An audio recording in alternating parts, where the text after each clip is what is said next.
What are the gates and the abominable races of the Nephilim? And what did St. Andrew of Crete say about them? He also referred to Alexander the Great, that Alexander the Great put an end to them, and those he couldn't put an end to, he threw in pits and covered with special metal and built pyramids above them. The information in the following contains a secret. Whoever sees it purely as a religious text has missed the message. Simply, the information is written by believers whenever it is from a Christian point of view. The gates were invisible, inviolable. The underground tribes, the Nephilim of the abominable races, as a result of mixing with people, grew and became more numerous, and some of the gates happened to be opened before Christ came.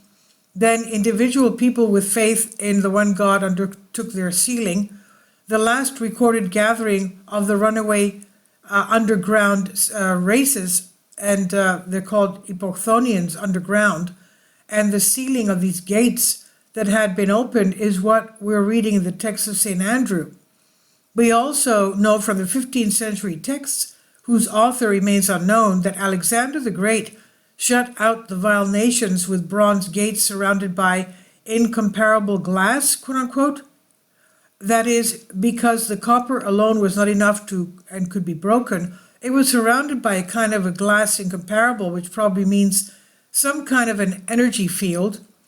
So these gates remain sealed until the end years come, the end times, and as we saw above in the Apocalypse, they are opened by the angel of God, as in the book of Revelation explains. And the writer says, I should emphasize that there is also a text from the 7th century, which vindicates and confirms again what St. Andrew wrote. That is, that Alexander sealed these gates, and according to the prophecy of St. Andrew, Alexander the Great campaigned towards the east with the mission to close up these abominable Nephilim races in these gates that had been opened. Our prophecy therefore speaks of a divine mission of Alexander the Great. Only from this we understand that he was neither a cynic nor a pedophile or a pervert or whatever, but it was a servant of God. Why don't we know more about these gates? In principle, no one knows about these activities of Alexander the Great. Since all the relevant ancient texts are carefully hidden, there are many sources that tell us about these gates, but these writings are well hidden in libraries in Jerusalem, the Vatican, and in northern Greece and Macedonia. In various books on the subjects, you say that the seat of the Nephilim is in the Taklamakan desert, Xinjiang province, North China. Let's remember taklamakan is where Alexander the Great went. He was to meet an extraterrestrial Atlantean there who was supposed to give him a super weapon. He lost a third of his warriors there, over 10,000 of them. That's how important it was for him to go there. Now, the Taklamakan Desert, the name Taklamakan in the local language means you go in but you don't come out. So there is an ancient and enormous pyramid on top of which once stood the temple of Baal. So under this ancient pyramid, which is called the White Pyramid, there is an underground state called Mahatane, which in the Nahraben language means white state.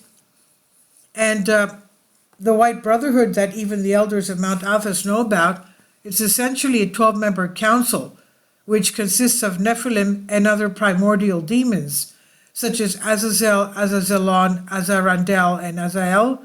And these 4 demon angels would be given power to wreak great havoc on the earth in the last years. In conjunction with the history and prophecy of St. Andrew, Alexander the Great closed the Nephilim, these unclean, abominable nations, under these gates in 326 BC, as well as gateways located in India. And the writer says, I should emphasize that there are portals in other parts of the earth, as well as in the North Pole. In fact, he closed 72 kings, as St. Andrew tells us. So it is these kings who will come out in the last years with their followers and torment the world. They will not kill him, but torture him until they accept the sealing. St. Andrew speaks that their power over the earth will last for 660 days, while in the passage that follows from the Apocalypse, it's spoken of for 5 odd months, that is, for 150 days, because the world will not endure any longer. Imagine what we have to be going through.